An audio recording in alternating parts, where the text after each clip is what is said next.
Sí, Sí, listo. Sí, Pau. listo, perfecto. Entonces, bueno, buenas noches. Como decía Caro, hoy les vamos a presentar metabolismo y nutrición en el paciente quirúrgico. Mi nombre es María Paula Quintero y mi compañera Valentina Ocampo, y ambas somos de séptimo semestre. Bueno, pues el contenido de esta presentación, en primera instancia vamos a hablar de las generalidades del metabolismo y la dieta. Luego proseguiremos a hablar del metabolismo de los sustratos, de cuadros de desnutrición. También hablaremos de medidas de seguimiento del paciente quirúrgico y el soporte y las pautas de la nutrición quirúrgica. Y por último, pues daremos como unos mensajes relevantes para llevar a casa. Listo, entonces en el primer punto debemos hablar un poco de las generalidades del metabolismo y la dieta para poder entrar un poco a hablar sobre lo que vamos a hacer con el paciente quirúrgico. Entonces tenemos que definir qué es el metabolismo y entendemos que el metabolismo va a ser el proceso fisiológico o normal con el que pues, el cuerpo va a coger el sustrato y lo va a modificar con el fin de obtener la energía para poder hacer el resto de actividades en el día. Entonces, es súper importante porque dependiendo del metabolismo es que vamos a tener la capacidad de sostener la vida y de permitir el crecimiento de este. El estado nutricional, por otro lado, entonces va a ser la condición o las necesidades que se requieren para encontrar un balance entre los requerimientos y los gastos que tiene el sujeto en el día. Y este va a ser pues muy dependiente de los nutrientes y de las actividades que este realice. Tenemos que tener algo muy en cuenta y es que el paciente quirúrgico o el paciente que pues está en estado crítico va a tener una alteración de todas estas variables, en especial a nivel de las necesidades metabólicas. Y esto es secundario a que obviamente el paciente va a estar en una condición de estrés y este va a generar entonces un cambio pues que puede ser asociado al ambiente, a situaciones patológicas o traumáticas. ¿Y cuál va a ser entonces la clave del tratamiento que debemos darle a este paciente? Pues dentro de todo el tratamiento farmacológico tenemos que aportarle desde la nutrición y el soporte metabólico. Entonces tenemos que hacer un enfoque desde lo más básico del paciente, que va a ser la alimentación, para mejorar esta respuesta metabólica ante las lesiones y la recuperación del paciente. Entonces, el metabolismo de los sustratos va a depender del soporte nutricional, es decir, que pues cada dieta va a tener como finalidad poder aportar o poder satisfacer los requerimientos de cada sujeto. Y vamos a tener que la base dietaria va a ser la misma que siempre hemos conocido, que va a ser carbohidratos, proteínas y grasas. Y es muy importante entender cuántas calorías va a aportarme cada gramo de estos. Entonces, como vemos en pantalla, un gramo de carbohidratos es 3.4 kilocalorías, proteínas, un gramo son 4 kilocalorías y las grasas van a ser los que más me aporte, que van a ser un gramo es igual a 9 kilocalorías. Entonces, vamos a tener que, de acuerdo a estos aportes, también vamos a tener una modificación, una organización de las células y los tejidos, permitiendo que cada célula o tejido vaya a tener un sustrato predilecto. Entonces, cuando hay procesos de inanición o cuando hay pues, ausencia del combustible, lo que va a pasar es que la célula va a tener la capacidad de modificar el combustible utilizado, como puede pasar, por ejemplo, en los procesos de recursos energéticos y lo que sucede a nivel del cerebro. Entonces vamos a tener que la energía principal pues se va a presentar en ATP. El ATP va a ser la fuente de energía intracelular y es importante entender cómo se obtiene para poder entender cómo vamos a brindarlo. Entonces se obtiene la hidrólisis de dos enlaces de fosfonhidrido que se encuentra en el interior de la célula y vamos a tener que la fuente va a ser la glucosa, los aminoácidos y los ácidos grasos. Entonces, la obtención de esta ATP es lo que me va a permitir que yo pueda hacer todo el metabolismo como tal. Vamos a tener diferentes vías, realmente no me voy a centrar mucho en explicar cada una, sino que quiero que se fijen en el resultado de cada una de ellas, ¿listo? Entonces tenemos una vía glucolítica que me va a dar 2 de piruvato y NADH con ATP, mientras que tenemos una vía mitocondrial que lo conocemos como el ciclo de Krebs, que vamos a obtener 32 moléculas de ATP a comparación de una un proceso de lipólisis que me va a dar 129 moléculas de ATP. Por último, tenemos la proteólisis, que va a ser clave en los periodos largos de inanición y de estrés. Y lo más importante de entender es que estas vías van a estar todas activas, sin embargo, van a tener diferentes como concentraciones o importancias dependiendo del estado de cada uno de los pacientes. Entonces, vamos a hacer un recorrido en el metabolismo de los diferentes como que elementos de la dieta, iniciando por el carbohidrato. Entonces, los carbohidratos los podemos dividir en carbohidratos simples y carbohidratos complejos. Esto realmente es más a nivel estructural, pero es importante saberlo para el momento en el que se esté haciendo el acompañamiento por nutrición, saber cómo se van a ser utilizados. Entonces, es fundamental entender que el carbohidrato empieza su metabolismo desde el momento en el que ingresa a la boca. ¿Por qué? Porque el metabolismo de este va a iniciar con la amilasa salival y este lo que me va a generar es que pues, se dé una degradación de la amilasa y la melopectina, permitiendo que pase al segundo punto, que va a ser pues ya el nivel del intestino, que va a ser donde va a estar metabolizada por la amilasa pancreática, las enzimas sacarasas, la lactasa, la isomaltasa, y eso me van a dar los monosacáridos. Los monosacáridos, como puede ser una glucosa, una fructosa, una galactosa, y que van a ser todos sustratos o como elementos mucho más fáciles de metabolizar que los que son realmente complejos en el momento de la ingesta. También vamos a tener el hígado. El hígado va a ser un punto muy importante porque va a ser el punto de almacenamiento del glucógeno y sabemos que el glucógeno va a ser la fuente de energía fundamental para el cuerpo, en especial a nivel del músculo. Entonces, ¿cuál va a ser la función del hígado? Pues la función del hígado va a ser como la conocemos pues desde siempre, va a ser la glucogenia, la glucogenólisis y la gluconeogenia, que va a depender de cuál de estos procesos va a estar activo, pues va a depender cuál es la concentración de glucosa que yo tengo disponible, cuáles son los elementos metabólicos como son insulina y glucagón que voy a tener disponibles y cuánto va a ser el ayuno. Lo más importante es entender que pues la glucogenia lo voy a tener estimulado en especial cuando están los niveles altos de insulina y de glucosa, porque va a ser el momento donde mayor glucosa va a estar y por lo tanto tengo que almacenarla. La glucogenólisis, que va a ser cuando yo estoy en ayuno, entonces necesito esa glucosa libre para poder utilizarla en todo el cuerpo. Y la gluconeogenia, que es fundamental entender que se activa después de las 8 horas de ayuno y este es cuando ya se empieza a agotar el glucógeno. Los lípidos, por otro lado, pues van a ser las moléculas fundamentales en un funcionamiento celular. ¿Por qué? Porque estos son elementos que me van a permitir, debido a su componente bioquímico, almacenar energía de manera más rápida y como abundante. Entonces, el almacenamiento de las grasas va a ser en forma de triglicéridos. Y hay que tener algo muy en claro, y es que los triglicéridos en sí no van a ser capaces de pasar membrana, entonces ellos deben ser emulsificados. Entonces pasan también un proceso en donde van a estar a nivel del estómago con la lipasa gástrica, que va a permitir el 20% de la absorción, va a tener la vesícula biliar y el páncreas un papel fundamental, porque son los que me van a permitir terminar de emulsificar estas grasas, y tejido adiposo me lo va a absorber y me lo va a almacenar para cuando lo necesite utilizar. Entonces es muy importante tenerlo en cuenta en los pacientes que tengan un ColeLab, debido a que pues no van a tener la misma capacidad de emulsificar estas grasas y ellos van a necesitar algunos ajustes o algunos sí, novedades en la dieta o inclusive un acompañamiento farmacológico para poder ayudar al metabolismo de estas. Vamos a tener que esta va a ser una diapositiva fundamental en el entendimiento de todo el proceso postquirúrgico. ¿Por qué? Porque hagan de cuenta que el paciente postquirúrgico es un paciente que está después de un trauma o pues de una novedad en el cuerpo. Entonces, este trauma me va a generar estrés y con el estrés voy a tener un aumento pues de los marcadores de estrés, dentro de estos pues el lactato, que va a aparecer ante una presentación de una carencia.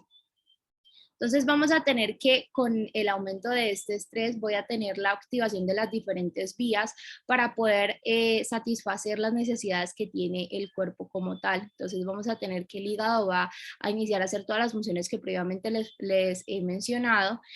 Vamos a tener que el tejido adiposo también va a estar ayudando con un aumento en la lipólisis, que me va a ayudar entonces a liberar esos ácidos grasos libres, y el glicerol, que va a ser la forma más directa de poder dar la energía. El músculo también va a tener una proteólisis, por lo que vamos a empezar a notar que los pacientes van a empezar a presentar una pérdida de masa muscular eh, asociada a todo el proceso de recuperación quirúrgica, y vamos a tener un aumento entonces en las cetonas. ¿Y esto por qué? Porque el cuerpo va a apostar por mantener el funcionamiento de los órganos primarios, dentro de estos teniendo corazón, cerebro y riñón.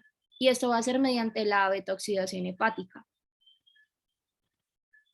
Ahorita hablando del metabolismo de las proteínas, pues como bien sabemos, las proteínas son esenciales para la estructura y la función de todas las células, y pues esas van a participar en la adición, la señalización y la inmunogenia celular. Tenemos que la digestión de las proteínas a péptidos pues va a comenzar en el estómago a través de la desnaturalización pues por el ácido y la acción enzimática de la pepsina. Tenemos que la digestión de los péptidos a tripéptidos, dipéptidos y aminoácidos va a tener lugar en el duodeno mediante las proteasas que son secretadas por el páncreas y las peptidasas asociadas al glucólisis de la pared intestinal. Los dipéptidos, los oligopéptidos y los aminoácidos pues van a ser absorbidos por el intestino delgado. Siguiente, Pau, por favor. Pues tenemos que la síntesis de las proteínas humanas pues van a requerir de 20 aminoácidos. La idea es como aquí dar un recorderis. Tenemos 8 aminoácidos esenciales, pues estos son, pues se llaman así porque pues estos no pueden ser sintetizados de nuevo a partir de otros aminoácidos. En estos tenemos los que son la valina, leucina, isoleucina, lisina. También tenemos los aminoácidos que son denominados aminoácidos condicionalmente esenciales, pues estos no pueden ser sintetizados a la velocidad que exigen las necesidades durante la infancia, pues enfermedad y otras condiciones patológicas, y pues deben ser complementados. En este grupo tenemos los que son arginina, histidina, tirosina, glutamina, prolina, y por último tenemos los aminoácidos no esenciales, pues esos pueden ser sintetizados por el organismo, y en este grupo tenemos lo que son la alanina, aspargina, aspartato, glutamato, glicina y serina. Siguiente, Pau, por favor. Tenemos que hay pues, varios tejidos como lo son el hígado, el músculo, el riñón, el tejido adiposo, y pues estos comparten un papel en común que pues, son reguladores del metabolismo de los aminoácidos, pero pues la mayoría del metabolismo pues, de estos aminoácidos va a ser en el hígado, pero pues a excepción de los 3 aminoácidos de cadena ramificada, que son la leucina, isoleucina y valina, pues no van a ser metabolizados en el hígado, sino que van a ser metabolizados en el músculo esquelético. Pues debido a esta degradación de pues, estos aminoácidos de cadena ramificada, el músculo va a generar alanina y glutamina, y pues lactato también, y pues en la glucólisis anaerobia pues se va a generar ATP, y pues que toma relevancia pues por todo lo que ya dijo mi compañera. Siguiente, Pau. Pues tenemos que el metabolismo de los compuestos nitrogenados en el organismo, pues como los aminoácidos, va a producir amoníaco, y pues este va a ser convertido en urea, que es una sustancia mucho menos tóxica, y pues esto se va a dar mediante el ciclo de la urea. En el ciclo de la urea tenemos que se va a generar pues mediante el amoníaco, que pues se desencadena por la oxidación de los aminoácidos, y ciertos de estos aminoácidos como la arginina pues van a entrar a participar directamente en este ciclo como intermediarios. Ahora, hablando de las vitaminas, tenemos que pues estas también toman relevancia en múltiples procesos celulares. Tenemos que el déficit de pues, las vitaminas y los oligoelementos van a impactar directamente pues, en alteraciones de la cicatrización de las heridas, en una disfunción inmunitaria y pues va a haber una mayor respuesta inflamatoria sistémica en cuanto a las enfermedades. Tenemos que no es común que los pacientes sanos pues, presenten deficiencias pues, de estos micronutrientes, sino que pues estos se ven mucho más frecuentes son en pacientes en estado crítico, principalmente pues en UCI. Tenemos que pues las deficiencias de las vitaminas pues son evitables ya que pues uno las puede suplementar, pero pues algunas vitaminas y micronutrientes van a requerir del pasaje portal para ya sea su conversión o la activación y pues quizás este paso sea omitido en caso de pues infusión parenteral y pues así va a ser inhabilitado por diversos procesos patológicos. Aquí tenemos como un cuadro principal de vitaminas. La idea es como recalcar la función y la relevancia que estas tomarían. Entonces, por ejemplo, tenemos la vitamina A, que es un cofactor de la síntesis y el entrecruzamiento del colágeno. También es un antioxidante y pues, nos ayuda a la regulación de la síntesis de proteínas. Un déficit de esta vitamina pues, nos impactaría en en la cicatrización de las heridas y la regeneración epitelial. Y a su vez nos va a generar una alteración en la secreción pues, de la mucosa. La vitamina E tenemos que esta pues, promueve la absorción de calcio y el fósforo, también nos ayuda en el crecimiento óseo y el remodelado óseo, y pues va a regular la síntesis de varias proteínas estructurales como el colágeno tipo 1. Esta pues, deficiencia de esta vitamina nos va a generar un deterioro como sería la desmineralización ósea y osteopenia. La vitamina K sabemos que pues, es esencial para la coagulación y pues por ende sería un prerequisito para la cicatrización de las heridas. Pues un déficit de esta nos podría generar hematomas, hemorragias y pues, el déficit de esta vitamina se puede ver asociado al uso de antibióticos de manera prolongada. Siguiente, Pau. Tenemos la vitamina C, que sirve como antioxidante y también nos ayuda en el entrecruzamiento y la hidroxilación de la lisina y la prolina durante la formación del colágeno. Pues por ende, esta va a ser crucial en la cicatrización de las heridas y a la regeneración tisular. Entonces nos va a ayudar a la formación del colágeno en el hueso, en los dientes y en el tejido conjuntivo. El hierro pues va a ser esencial en todas las moléculas que van a contener pues, el grupo hemo, tanto pues para el transporte y el almacenamiento del oxígeno. Pues este sabemos que pues puede haber un déficit debido a pérdidas de sangre, anemia, pues lo podemos también identificar en los pacientes debido a alopecia, uñas quebradizas, palidez, hipoxia tisular y disnea de esfuerzo y cardiomegalia. Siguiente. Tenemos la vitamina B1, que es un cofactor de entrecruzamiento de colágeno, por ende nos va a ayudar también a la cicatrización de las heridas. Tenemos la vitamina B6, que es un componente de coenzimas involucradas pues, en la liberación de energía a partir de macronutrientes y pues, la síntesis de hemos y grasas. Y pues el déficit de eso también va a inducir una mala cicatrización de las heridas y al mal prendimiento de injertos cutáneos. El calcio pues nos va a ayudar en que pues tenemos el remodelado y la degradación del colágeno y pues para esto se van a necesitar unas colagenasas que son dependientes de calcio. Entonces pues estos toman relevancia en este proceso y también pues claramente la reducción de osteopenia. Listo, entonces un poco dentro de los cuadros de desnutrición e inanición tenemos que la desnutrición ya va a ser cuando yo tengo las pérdidas o el déficit de la energía secundario a una disminución de la ingesta de alimentos. Entonces, el resultado de este va a ser un debilitamiento y alteraciones fisiopatológicas del paciente y voy a tener diferentes causas. Entonces, voy a tener que las ingestas de los nutrientes que no vayan a ser satisfactorias o que no me alcancen a satisfacer las demandas metabólicas me van a conllevar a diferentes factores de riesgo, al igual que si el sujeto tiene una disfunción a nivel metabólico, es decir, que no sea capaz de procesar los nutrientes. Entonces, los factores de riesgo de estos van a ser la deficiencia de proteínas, de calorías, de consumo excesivo de calorías o consumo ineficiente de estas. todo este cuadro hay que tenerlo dentro de los conceptos porque aproximadamente el 50% de los pacientes hospitalizados se van a encontrar desnutridos y el 20 al 30% se van a desnutrir durante el proceso de hospitalización. Entonces, como pues ya hemos mencionado en todo el transcurso de la presentación, cualquier disfunción metabólica pues va a conllevarme a una alteración en el proceso de recuperación del paciente y la inanición y la disfunción pues van a ser procesos que pueden aparecer de manera simultánea.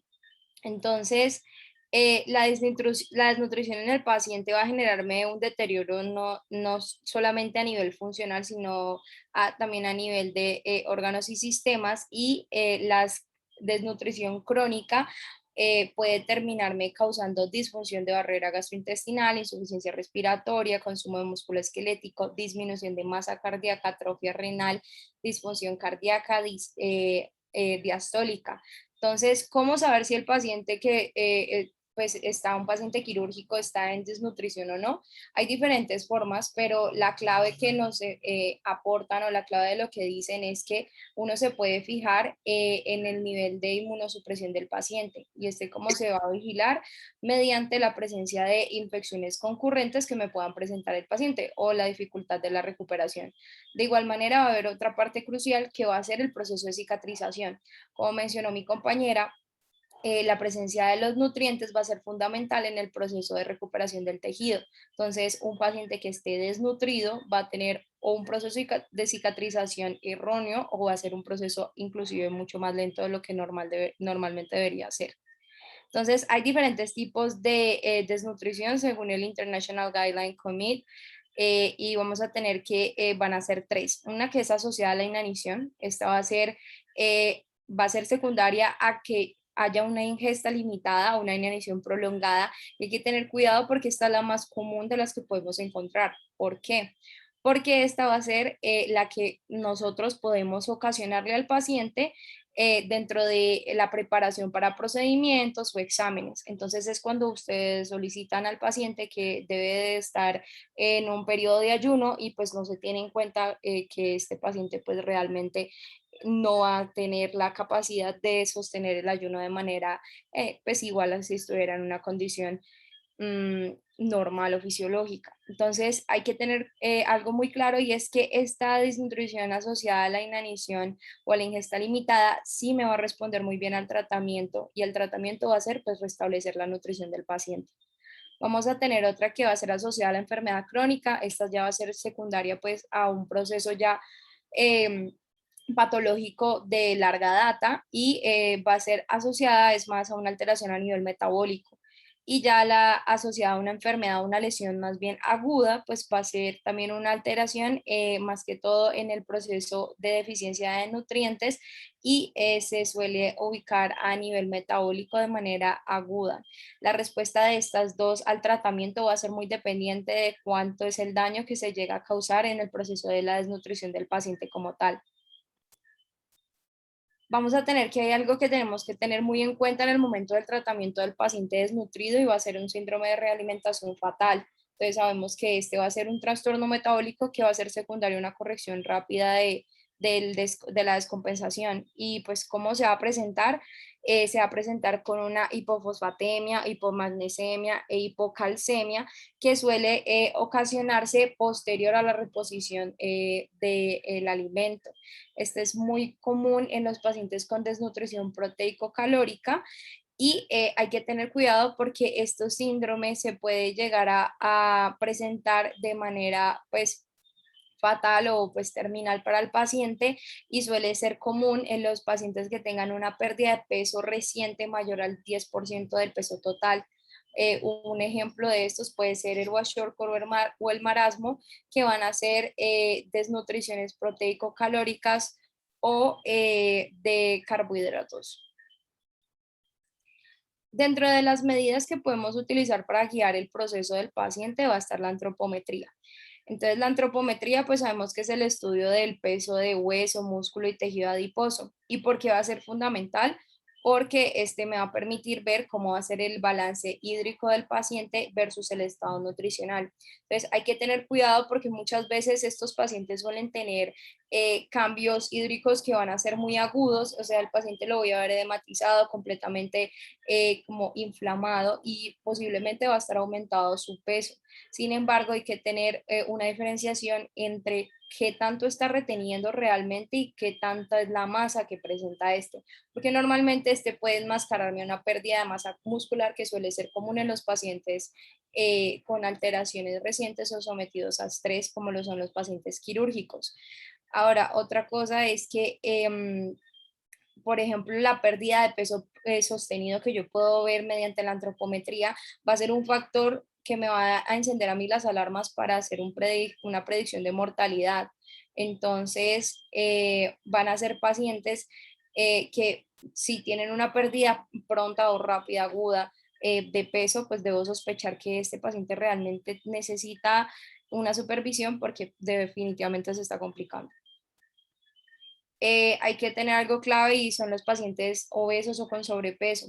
Muchas veces se tiene la equivocación de pensar que los pacientes obesos o con sobrepeso van a tener alta masa muscular y en realidad se ha encontrado que estos pacientes suelen ser incapaces de utilizar los depósitos de grasa. Entonces lo que van a hacer es que en vez de utilizar la grasa para obtener la energía, van a empezar a utilizar es la masa muscular. Por lo tanto, van a ser pacientes altos en grasa y bajos en masa, y pues esto también me va a ayudar a aumentar el riesgo de mortalidad. Un marcador que pues se refieren podría ser la concentración de albúmina sérica. Y pues hay que tener en cuenta que la albúmina representa más del 50% de las proteínas totales que voy a encontrar a nivel del suero. Entonces, hay que tener algo muy en claro y es que pues la albúmina va a necesitar de energía para su síntesis, va a ser inhibida por la inflamación y tiene una vida media de 20 días aproximadamente. Ahora, es fundamental resaltar que la albúmina sérica va a ser un indicador de morbimortalidad previo al procedimiento quirúrgico. Y esto es debido a que la albúmina suele ser altamente modificable en situaciones de estrés, por lo que no me voy a poder fiar de este dato después de la cirugía, pues debido a que va a estar un paciente que ya va a tener factores de modificación. Y se ha encontrado que entre menor concentración de albúmina preoperatoria encuentre, mayor riesgo de complicación voy a tener en el paciente. Y las complicaciones pueden ser septicemia, ira, paro cardíaco e inclusive la infección de la herida. Hay algunos puntos de corte para en donde se ve la tasa de mortalidad a 30 días y la tasa de morbilidad a 30 días y pues como podemos observar, se supone que iría en ascenso el porcentaje a medida de que disminuye la concentración en gramos de la albúmina sérica. Y esto, pues, la explicación de esto es que este albúmina va a ser un indicador de una desnutrición calórica proteica. Entonces, esto es fundamental en los pacientes en donde yo no realmente en el examen físico no voy a sospechar de un estado de desnutrición y pues va a ser fundamental para poder darle un acompañamiento nutricional a este.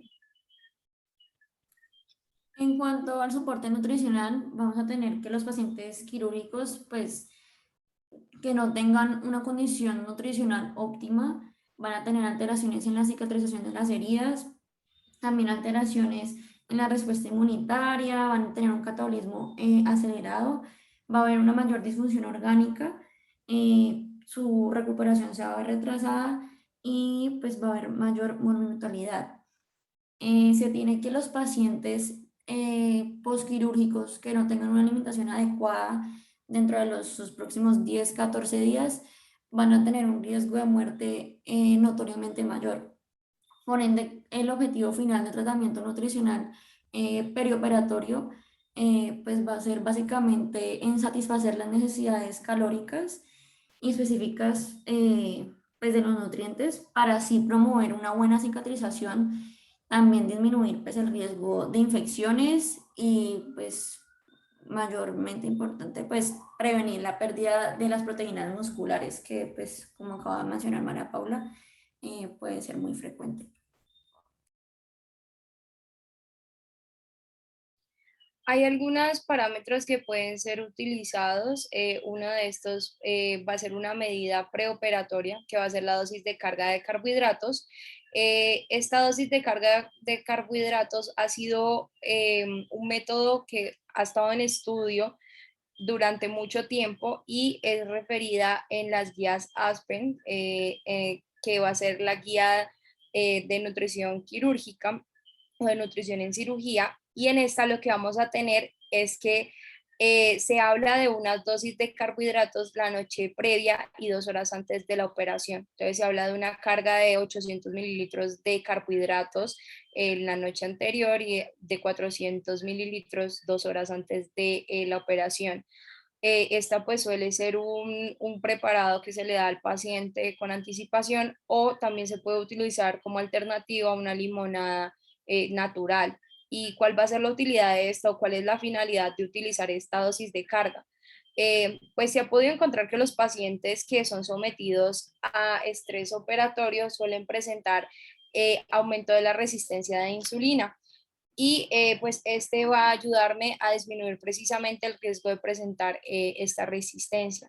De igual manera, se ha relacionado con una mejor recuperación del paciente, también con una disminución de los síntomas postanestésicos. En especial, este estudio fue hecho a nivel de colicistectomía laparoscópica, entonces los pacientes refirieron sentir una mejoría a comparación de cuando no se les hace carga, y de igual manera me ayudan a disminuir los niveles de cortisol. Entonces, si bien la cirugía ya es un proceso que me va a generar estrés, pues voy a poder intentar como controlar esa reacción. Hay que tener solamente una precaución en específico, y es que esta no va a ser recomendada en pacientes con diabetes, y pues claramente va a ser por el riesgo de hiperglicemias. En el caso de la nutrición, el soporte nutricional postoperatorio, tenemos que a partir del estudio de Cochrane, que es una revisión sistemática, se pudo conllevar a pensar en que la nutrición por vía oral debe ser iniciada inmediatamente en caso de no existir contraindicaciones para estas. Entonces, procedimientos con contraindicaciones, pues claramente no van a entrar dentro de este procedimiento, y estas hay que entender que han sido la mayoría estudiadas a nivel de cirugía colorectal. Eh, Como es apenas estudiado más que todo en la cirugía colorectal, pues es necesario continuar con la investigación, en especial en el caso del adulto mayor y algunos procedimientos de mayor intervención. Entonces, ¿cuáles son los beneficios de iniciar la vía oral? Inmediatamente el paciente pueda recibirla. Pues me va a ayudar a los mejores recuperación, a los mejores resultados de la recuperación, me va a disminuir el tiempo de la recuperación del paciente, las complicaciones, mejorar la respuesta inmune, la tolerancia que va a generar la función gástrica después de estos procedimientos, en especial a nivel de cirugías gastrointestinales, y me va a disminuir la morbimortalidad del paciente. Claramente las indicaciones de esta alimentación van a depender de la función gastrointestinal de cada paciente y del procedimiento que se le hizo. Entonces van a ser, por ejemplo, inicios de dieta que van a ir escalonadas, como puede ser una dieta líquida, semilíquida, blanda, y así sucesivamente hasta llegar a la recuperación del paciente, o inclusive hay pacientes que pueden empezar directamente con las sólidas.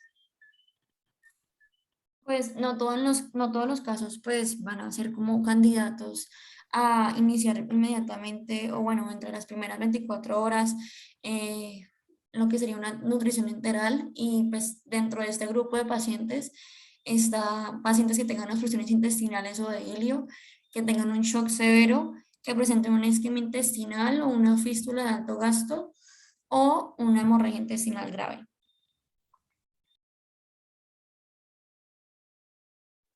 Ahora, este va a ser otro estudio de importancia en el soporte nutricional y se va a llamar la inmunonutrición. Entonces, la inmunonutrición es una rama de la nutrición que está apostando en mejorar el estado inmune del paciente a partir de la nutrición planeada y anticipada.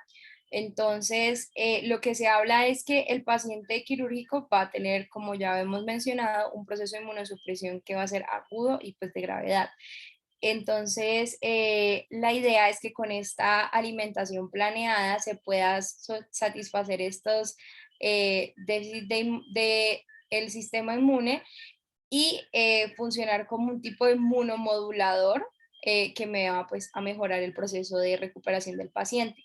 Se habla de utilizar arginina, ácidos grasos poliinsaturados, omega 3 y nucleótidos.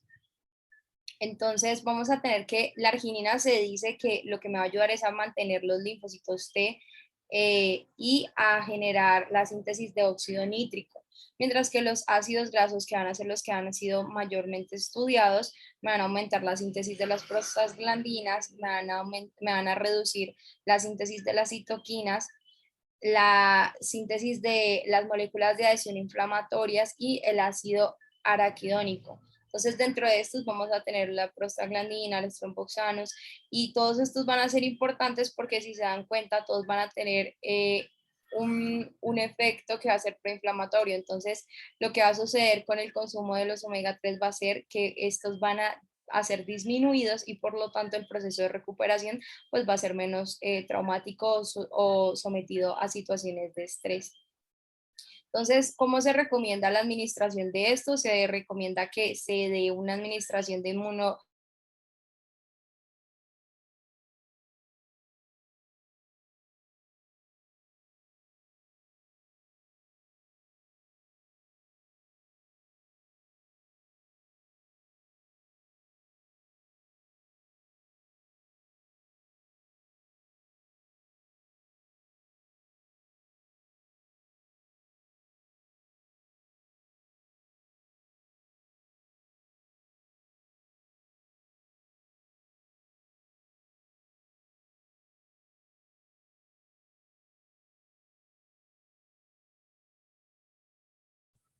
Oh, hola María Paula, ¿me escuchas? Es que creo que se te cortó.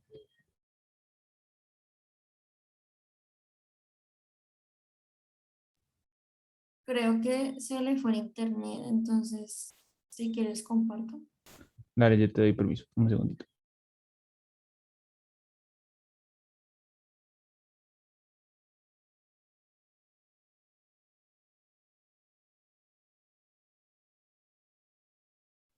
Listo, ya ahí tienes permiso para compartir.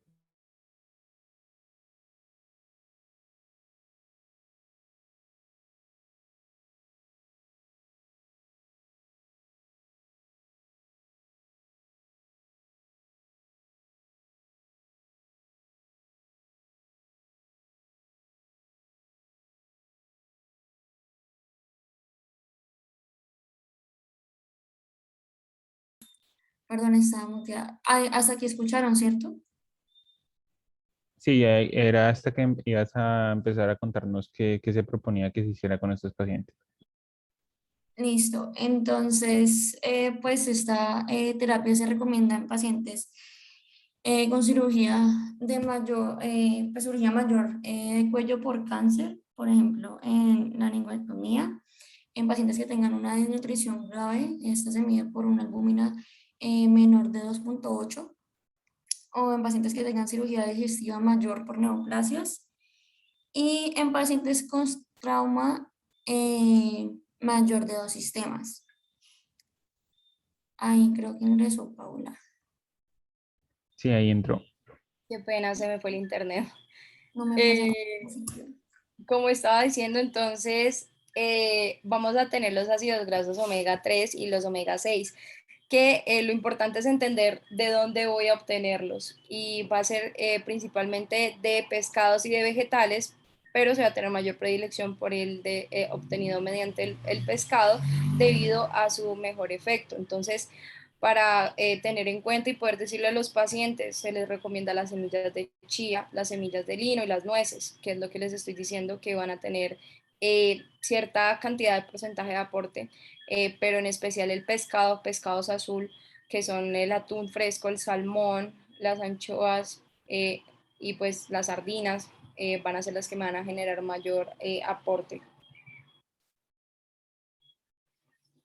Hay que tener algo en claro y es que claramente consumir en tanta cantidad, estos van a generarme síntomas gastrointestinales, por ejemplo, como puede ser náuseas, vómito o epistaxis, y también podemos tener el mismo síndrome de realimentación. Esto es debido a que va a ser una cantidad de nutrientes demasiado alta que puede conllevarme al desarrollo de este, y es importante que esta inmunonutrición no se va a recomendar en los pacientes con sepsis porque como este me va a aumentar el óxido nítrico, entonces vamos a tener mayor vasodilatación y sabemos que eso va a ser una contraindicación en el tratamiento de sepsis como tal.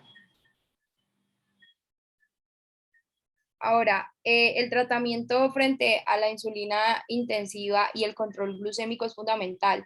Tanto la hiperglucemia o como la hipoglucemia me van a generar síntomas o consecuencias que van a ser de alta gravedad en el paciente. Entonces vamos a tener que un exceso me aumenta la inflamación, me va a disminuir la capacidad y la velocidad de cicatrización, me aumenta el riesgo de infección, el tiempo de hospitalización y la mortalidad, mientras que la hipoglicemia me van a generar entonces efectos de importancia a nivel de el sistema nervioso central, del sistema autónomo y del sistema de circulación. Y si tengo el proceso de circulación alterado, pues voy a tener asimismo también alterada la cicatrización. ¿Cuál es la clave de esto? Entonces, la clave va a ser que los pacientes después de la cirugía van a tener aumentos de los niveles de glicemia y van a tener cierta resistencia a la insulina. Entonces, tener en cuenta ciertas prácticas que me puedan disminuir la resistencia a la insulina sería perfecto para poder reducir esta respuesta de estrés. Se ha recomendado, según los criterios de Nice Sugar, que el parámetro de glicemia esperado sea menor a 180 miligramos de decilitro. Entonces, los pacientes se supone que deben de mantenerse dentro de estas metas para poder evitar las complicaciones de cualquiera de los dos extremos.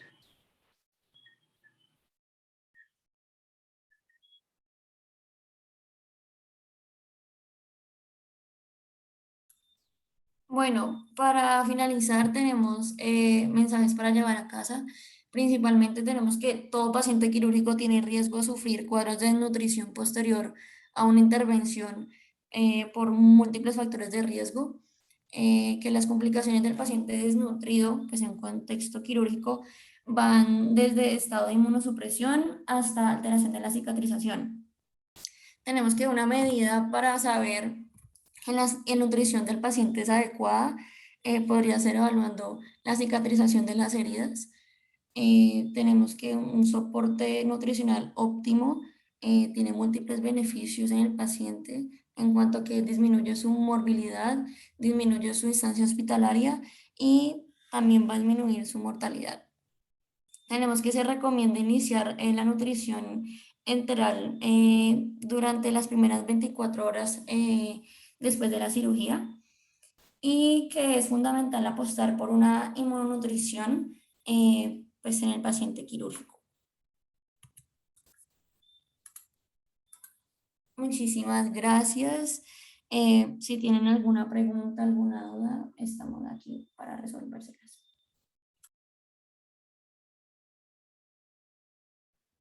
Listo. Sí, yo creo que podemos seguir con los comentarios de las doctoras, que aprovechando que tenemos a la doctora Gutiérrez y a la doctora Ponce conectadas, que a ver si nos pueden complementar un poco y opinar un poco de lo que vimos en la charla y después seguimos con las preguntas, ¿les parece? Entonces, doctoras, tienen pues el micrófono cuando quieran. Hola, buenas noches. Antes que nada, felicitarlos porque este tema es difícil, es fundamentación y yo creo que también un poco integración de ciencias básicas con ciencias clínicas y enfocado al paciente quirúrgico. Entonces yo creo que hicieron una integración muy completa. Para mí, como los puntos clave que quiero que tengan presentes van a ser como lo macroscópico. Yo creo que ahorita la doctora Ponce de pronto les va a hacer unos conceptos un poco más biomoleculares. Lo mío es que ustedes se hacen una idea de un paciente a la entrada. Si su paciente ya viene en desnutrición, que ya sea porque está francamente caquéctico, sarcopénico, o el malnutrido que puede estar eumórfico pero con una desproporción músculo-grasa. Es muy importante que puedan desarrollar como esa sensibilidad al paciente que tienen al frente. O sea, la desnutrición puede ser prequirúrgica o puede ser intrahospitalaria prequirúrgica. O sea, venía bien, magro, perfecto, pues digamos, y yo lo puse en ayunos prolongados para estudios y exámenes y cosas innecesarias y se me fue desnutriendo o la enfermedad lo fue desnutriendo, agudamente desnutrido, y después de la cirugía tener algo que lo desnutre. Entonces, ser muy sensible a que cualquier persona es susceptible de nutrirse. Lo segundo es, ¿por dónde puedo nutrir a alguien? Mientras tenga el tracto digestivo íntegro, es decir, que las cosas puedan entrar por boca y tenga un tracto en el que se pueden expulsar ya los residuos finales del metabolismo, esa es la vía indicada. Si no puede porque tiene un trastorno de glutorio o algo en el cuello o en la boca que no le permita ingerir por boca, pero puede ser por sonda, usar una sonda. La sonda se puede poner en el estómago si no tiene tendencia a hacer reflujo o pospilórica, cuando de pronto haya algún problema gástrico propiamente que les impida que pase lo que se deposite, digamos, dentro del estómago. Y finalmente, si no puede usar el tubo digestivo por lo que sea, porque estaba mal absortivo, obstruido, perforado, fistulizado, uso la vía parenteral. Y yo puedo poner por un catéter periférico o por un catéter central. Eso depende de los requisitos metabólicos del paciente. Y también puedo mezclar, o sea, puedo darle por vía oral lo que tolere, por sonda y vía oral, por vía oral y parenteral, por vía parenteral y sonda, ¿sí? Se pueden mezclar. La idea es que todas estas nutriciones traten de terminar en vía oral, ¿sí? No mantener a la persona con una nutrición por sonda o por parenteral, si ya puede ingerir por vía oral hasta que el aporte por boca sea más o menos el 66% de sus requisitos diarios, pero obviamente lo más parecido al 100%. Y lo último que quiero decirles es que la cirugía es un trauma quirúrgico, pero es un trauma. Entonces, yo quiero que eso les quede presente porque debo preparar a mi paciente si el paciente es para prepararlo. Es decir, que si, digamos, tenía un cáncer o una diabetes descompensada o yo qué sé, una enfermedad que sea estabilizable y nutricionalmente puedo prepararlo para una cirugía, es lo mejor. Si ya es una urgencia, una emergencia, no puedo hacerlo, tempranamente es lo mejor.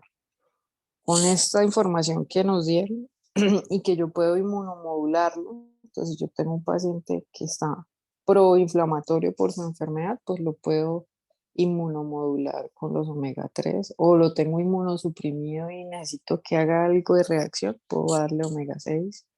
Si yo quiero nutrir los colonocitos, entonces necesito darle ácidos grasos, pero si son los enterocitos, necesito ponerle glutamina o arginina, ¿sí? Todos estos inmunomoduladores me pueden ayudar a tener una mejor respuesta a la enfermedad.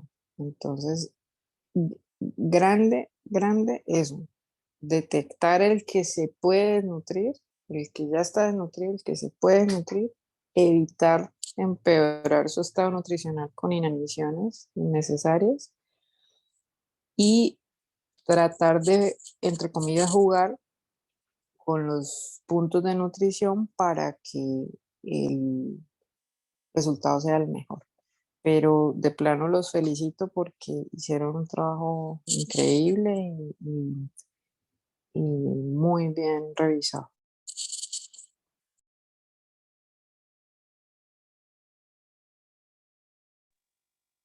Bueno, hola, buenas noches. También yo les quiero felicitar. Me pareció también muy completa la charla. Realmente son muy poquitas cosas, como simplemente más bien para reforzar, porque pues la mayoría o las cosas importantes en general todas las dijeron. Pues importante no olvidarse eso que ustedes mencionaron, que se llama la obesidad sarcopénica, que son esos pacientes que uno mira y son obesos de entrada y antes de toda su enfermedad eran obesos, pero por todo este estrés metabólico que están teniendo, entonces han perdido masa muscular, que es la que se empieza a consumir cuando hay una situación de estrés, y uno lo sigue viendo igual de obesos, el panículo adiposo ustedes ven que no se desaparece, pero la masa muscular sí. Y como lo mostraron, la sarcopenia es directamente proporcional a la mortalidad. Entonces, a recordar mucho eso, o sea, no dejarse engañar a la vista y hacer una valoración nutricional muy completa, porque a vista el paciente uno dice, "Ah, pero está gordito, entonces probablemente está bien nutrido". No necesariamente, entonces hacer una evaluación nutricional muy completa. Pues ya la doctora Gutiérrez dijo alguna de las cosas que les quería decir, pues sobre todo en cuanto al inicio temprano de la nutrición enteral es súper importante. Desde que se tenga el tracto gastrointestinal indemne se puede hacer un inicio temprano de nutrición enteral por sonda o vía oral, como lo permita el paciente, idealmente en las primeras 24 o 48 horas. Eso reduce la mortalidad, las morbilidades, todo el estrés oxidativo, toda esta sarcopenia, nos evita que el paciente lleve o llegue a esa sarcopenia. Y enteral la preferimos porque eso mantiene la integridad del funcionamiento del tracto gastrointestinal, mantiene también el tejido linfoide intestinal, que es súper importante, el trofismo intestinal, esto estimula también la producción de inmunoglobulina A y de todos los sistemas también exógenos pues inespecíficos de defensa que tiene el intestino, como la producción de ácido, de bilis, de moco, de flora. Entonces todo eso ayuda también a tener su propia modulación inmune solamente intestinal. Y además a nivel ya sistémico atenúa la respuesta inflamatoria sistémica, porque esos mismos tejidos linfoide intestinal estimula los linfocitos CD4, y esto, como más o menos lo describieron la semana pasada, pues esto ayuda a modular con la respuesta inflamatoria ya compensatoria. Entonces esa es una parte súper importante. Otra cosa, pues lo que ya sí la doctora Gutiérrez ya les estaba diciendo en cuanto a la nutrición, que eso es muy importante en este momento, eso está teniéndose en cuenta mucho en estos pacientes. Súper importante, pues sí, lo que hablaba la doctora del ácido, de los omega 3 y 6 y la arginina. Recordar la arginina que está contraindicada en pacientes con sepsis, porque la arginina de todas formas es proinflamatoria. Entonces, se ha tratado de utilizar lo que ustedes mencionaban ahí, como cirugías selectivas mayores, en traumas que no estén infectados, en quemaduras que no estén infectados. Y los estudios los que se han hecho están muy enfocados a cáncer de cabeza y cuello, por eso hablaban de esas cirugías, pero es más que todo porque hay más estudios en esas cirugías, no necesariamente porque solo esas sean la indicación de dar suplemento de arginina en nuestros pacientes, tanto pre como posoperatorio. Pero entonces, sin olvidarse eso, que el paciente con enfermedad, con un compromiso hemodinámico severo, con un shock séptico, es mejor evitar suplementación con arginina. Y la glutamina, esta sí la utilizamos un poquito más en cirugía, esa sí nos ayuda, es vital para las células, para el epitelio intestinal, para la inmunidad celular. Entonces también es un inmunomodulador pues muy importante en la nutrición. Hay dificultades, muchas veces tenemos dificultades, el paciente no tolera la nutrición enteral, hay muchos factores de riesgo para que el paciente no la tolere, pero hay algunos que se pueden modificar, los podemos corregir y podemos darle nutrición enteral. Entonces, por ejemplo, si el paciente tiene un hilo, una disfunción de la motilidad gastrointestinal, pues lo ideal es que le manejemos con prokinéticos, tratemos de ver si podemos mejorar esto, y con eso pues probablemente sí le podemos dar nutrición enteral. Si hay pacientes, por ejemplo, que tienen ya factores de base o enfermedades de base como diabéticos o pacientes quemados graves, traumas craneoencefálicos que tienen retardo del vaciamiento gástrico, entonces eso parcialmente se puede mejorar, pero pues ya hay algunos de esos factores que no son modificables. La edad del paciente, pues eso no es modificable y entre más edad, menos tolerancia, menos facilidad a la tolerancia a la vía enteral va a haber. Hay algunos pacientes, pues obviamente con gastroparesias como los diabéticos, que tampoco pues eso se puede corregir tan fácilmente. Tener en cuenta y muy presente los medicamentos que estamos utilizando, porque muchas veces simplemente son los medicamentos los que nos producen hilo, los que nos retardan el vaciamiento, y eso sí es corregible y eso sí lo podemos pues tratar. Y las alteraciones hidroelectrolíticas, entonces corregir todas las alteraciones hidroelectrolíticas también nos ayuda a que el paciente tenga mejor tolerancia a la nutrición enteral.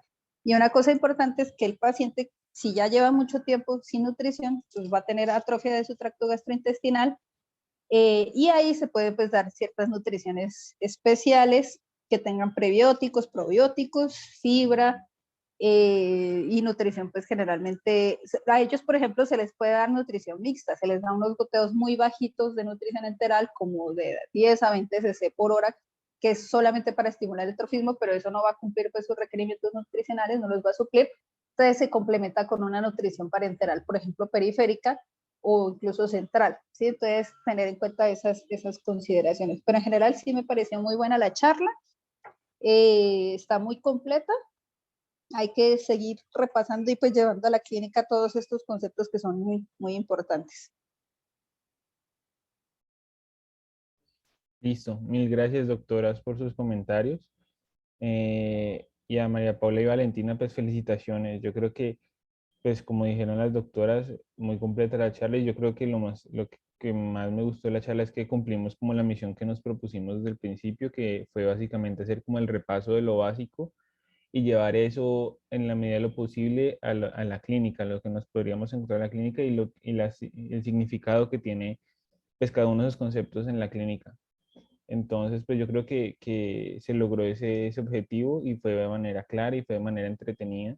Y además me gustó mucho el manejo del tiempo que tuvieron, fue excelente. De hecho, hasta ahora, con preguntas y todos, todavía no hemos cumplido una hora, lo cual me parece pues genial porque todo quedó súper conciso, súper bien explicado, súper claro.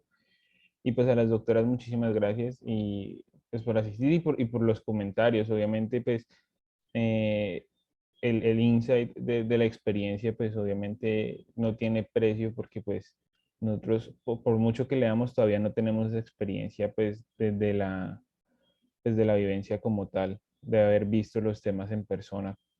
Entonces, pues esos son mis comentarios. Entonces está el micrófono abierto para los que quieran hacer preguntas, pueden levantar la mano o comentarios o cualquier participación que quieran hacer, ahora es el momento.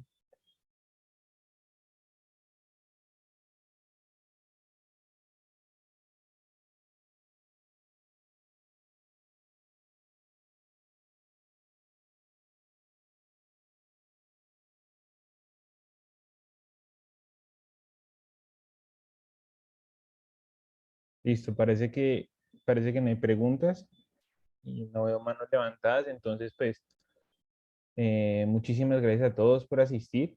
Me pareció una excelente charla. A las doctoras de nuevo muchísimas gracias por asistir y por su participación. A María Paula y a Valentina otra vez felicitaciones, una charla súper completa, me gustó muchísimo. Y pues nada, nos vemos me parece que dentro de 8 días no queda aplazada la charla porque la siguiente charla es a mano, pues es por el doctor Cañas. Entonces aplazamos, no, la próxima charla sería dentro de 15 días, ¿listo? Igual estén pendientes por el grupo. Cualquier cosa pues les estaremos avisando. Y pues muchísimas gracias por su asistencia. Feliz noche a todos. Gracias. Gracias, feliz noche. Gracias, feliz noche. Buenas noches, gracias por la exposición. Feliz noche, que descansen. Gracias. Feliz noche.